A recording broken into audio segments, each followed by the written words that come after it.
Quem que é Elisângela Codioto? Olha, cara, a minha história é interessante, sabe? É longa. Eu sou fruto da nossa terra, fruto aqui de Rolim de Moura, né? Tenho muito orgulho. Às vezes eu viajo, eu vejo pessoas morando em outros estados, até dá vontade, sabe? Mas eu tenho tanto amor por Rolim de Moura que eu não me vejo fora daqui. Então eu sou fruto disso aqui. Eu cresci aqui, vejo Rolim crescendo, vejo Rondônia avançando. Pra mim é incrível ser quem eu sou, a psicóloga que nasceu aqui, que cresceu aqui e que hoje dá frutos para essa cidade maravilhosa e para o estado de Rondônia. Como você vê Rolim e Rondônia quando você diz que vê esse crescimento, que você vê esse potencial? Como é esse potencial?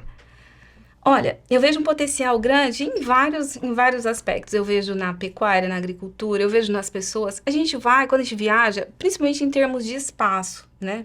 Espaço geográfico mesmo. Eu vejo quão grande, quanto espaço a gente tem. E às vezes eu vejo pessoas indo embora, eu vejo pessoas vindo. Eu não tenho o que reclamar de Rondônia, sabe, Thiago? Aqui eu vejo uma terra muito próspera. Quem realmente trabalha, quem realmente investe, não tem por que reclamar em termos de. Em vários aspectos. Tem como crescer em Rondônia. É um estado promissor. Para mim, é um dos melhores do Brasil. É um estado novo, né? Novo. É um Você, estado você novo. é fruto de Rolim de Moura. Aham. E quando você fala sobre essa economia, a gente vê que realmente é um estado pujante, está em crescimento aí, a gente tem muito que crescer, né? E o lado humano, que é a tua área, que é a sua praia, aquilo que você se dedicou, que você formou, como que você vê essa parte humana no estado de Rondônia, em especial na nossa região aqui? Como é esse povo rolimorense, esse povo rondoniense? Então, Thiago, para mim, assim, eu gosto de ver o ser humano como eu me vejo, sabe? Eu lembro que um dia, tudo começou, um dia eu caminhava ali perto da padaria, antiga padaria Pão de Açúcar, acho que eu tinha mais ou menos 7 anos, 7 para 8 anos. A gente morava no sítio, já tinha morado aqui, meu pai mudava muito. Pô, eu estudei tudo quanto é escola de Rolim de Moura. Sério. Eu passei por todas as escolas, CDA, Cândido, Monteiro, Maria Rabelo, todas as escolas que você imaginar. A Luísa eu estudei aqui. Todas. Até o Nilson Silva. Enfim, um dia caminhando com a minha mãe, eu comecei a me questionar, puxa vida, de onde é que a gente veio? Quando eu não estava aqui, onde é que eu estava? Porque, né, para falar do lado humano, a gente tem que se questionar, é uma questão filosófica e tal.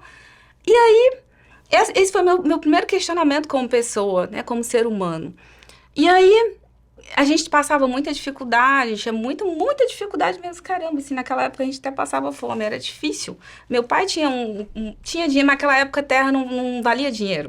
Não sei se você lembra disso, que terra, Muito né? pouco, né? Você Terra. trocava em bicicleta, né? Sim, sim. Meu pai trocou numa casa velha perto da rodoviária, era 20 alqueires de terra Já ali pensou? em Nova Brasilândia, enfim. E aí, a gente tinha terra, mas não tinha condição, enfim. E esse foi meu primeiro questionamento. E aí fui. A gente foi embora pro sítio, fui estudar, né? Aqui na cidade eu cheguei a trabalhar de empregada doméstica por muito tempo. Depois trabalhei 5 anos numa loja. Depois fui vender roupa, Goiânia, buscar roupa, vender aqui e tal, levei prejuízo e tal. Enfim, mas nunca desisti daqui. E até que um dia, cara, eu falei assim, gente, o que que eu vou fazer da vida? Comecei a estudar educação física, desisti, não tinha dinheiro para pagar a faculdade. Primeira turma da Facimed. Depois comecei a estudar administração na Farol, falei, não é pra mim isso. E aí um dia eu vi uma psicóloga, né, a Patrícia Lizia, a minha inspiração, ela assim, eu vi ela lá na Igreja Batista falando, falei, gente, que mulher inteligente, quero ser isso aí. Tá, eu quero ser psicóloga igual ela. Mas não tinha curso de psicologia aqui ainda. E aí eu esperei. Aí eu comecei a fazer pedagogia. Eu fazia pedagogia à tarde na Unir e fazia psicologia à noite, quando abriu o curso. Então eu fazia os dois cursos. Dava eu de motinha indo pra lá e voltava e tal. Enfim, aí eu descobri a psicologia. E foi através da psicologia que eu fui entender o ser humano, principalmente me entender. Entender aquilo que é trauma, aquilo que é emoção. Eu lembro que um dia eu tenho uma professora que ela é evangélica, a gente estava na igreja, e ela orou, colocou a mão na minha cabeça e falou assim, ó Deus, cura as emoções da Elisângela. Tava acho que no quarto período de psicologia, eu falei, gente, que será essas emoções? Onde é que tá isso? E hoje eu posso explicar com clareza em termos de respostas viscerais o que são essa tal de emoção, o que são essas emoções. Dos traumas e emoções. Sim. Qual que são essas diferenças? Na verdade, trauma é tudo aquilo que atravessa o fator crítico da mente na mente consciente, instala ali na memória subconsciente, ou seja, na nossa memória de longo prazo, uma emoção, um sentimento. E mesmo que você ache que esqueceu, aquilo vem em termos de resposta visceral, onde o seu corpo sente. Por exemplo, o que é ansiedade? Tem muita gente, virou moda falar assim, eu tô estressado, eu tô ansioso. Mas existem vários tipos de ansiedade. A síndrome do pânico, por exemplo, é uma ansiedade. Uma fobia social é um tipo de ansiedade. Mas o que é isso? É o teu corpo, é o corpo do sujeito que sente, batendo batimentos cardíacos, ou seja, o CNA, Sistema Nervoso Autônomo, mais necessariamente o simpático, ativando o corpo do indivíduo para que ele age diante de um perigo. É só isso. Mas o corpo reage, então. O corpo reage. É o que Há um sentimento. Há Trauma. há um trauma, algo que foi registrado dentro da mente dele. Exemplo.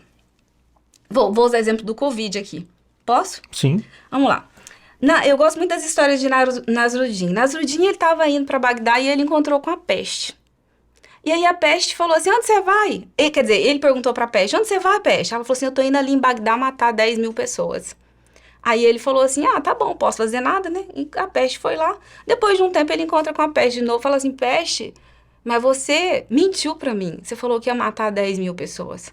A peste falou assim, não menti não, Nasruddin. Matei as 10 mil. Ele falou assim, e as outras 90 mil? Aí a peste respondeu, as outras 90 mil morreram de medo. Moral da história? O que aconteceu com o Covid? Não existe história mais lógica que faz tanto sentido para mim explicar a ansiedade como essa. O que acontecia? Eu vou explicar agora para você. Nós temos no nosso cérebro o sistema límbico. O sistema límbico, ele compõe o quê? As amígdalas cerebrais. Essas amígdalas, elas guardam as nossas memórias e as nossas emoções. Diante de uma ameaça de perigo, exemplo, o medo, elas são ativadas. E quando, o que acontece com a ansiedade? Coração acelerado. Aí vem os sintomas, mão suada, coração acelerado. É um medo. E isso o quê? Esse medo exacerbado de morrer, porque tem toda aquela questão do medo em volta do Covid, fazia com que as pessoas desenvolvessem uma ansiedade, é o que cai o sistema imunológico, e aí ativa as doenças que já tinham nelas. E aí tem toda uma complicação. É aquele livro lá, o Mais Esperto que o Diabo, né?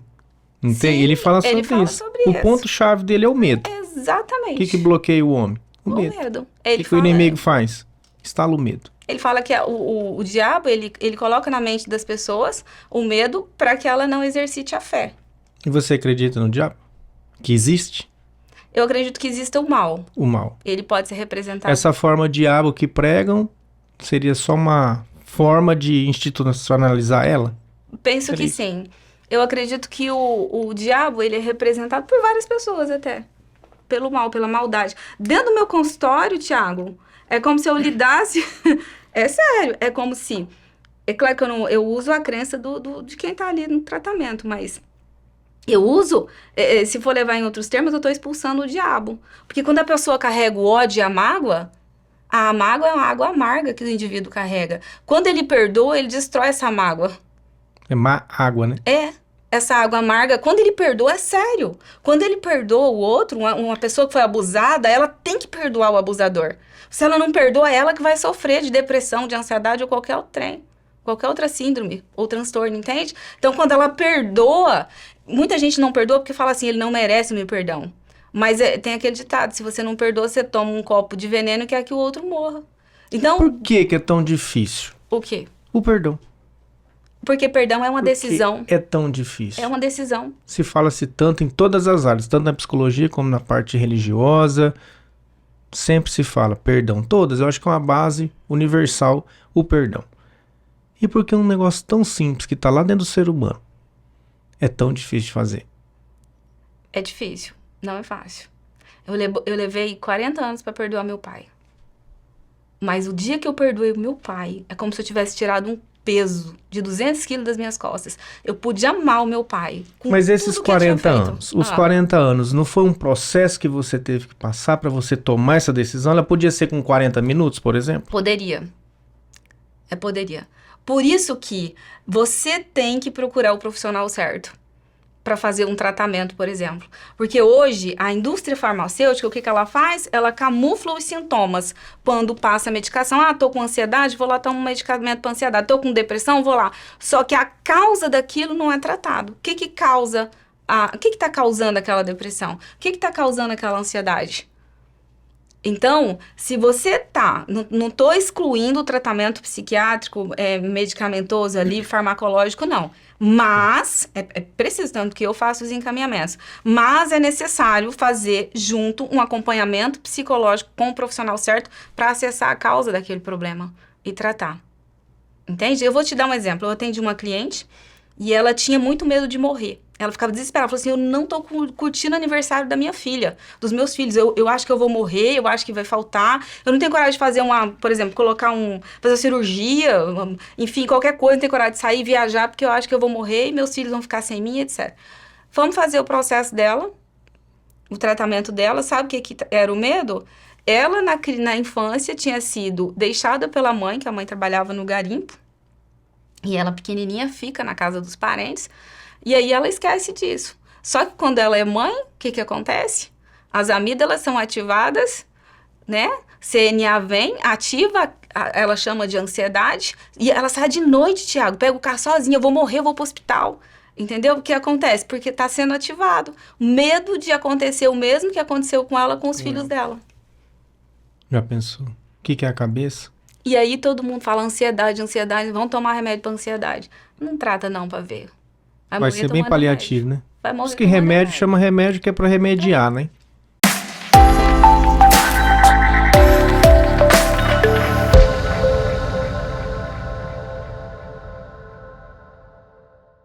Obrigado por assistir. Se gostou do conteúdo, não esqueça de deixar o seu like e compartilhar com os amigos.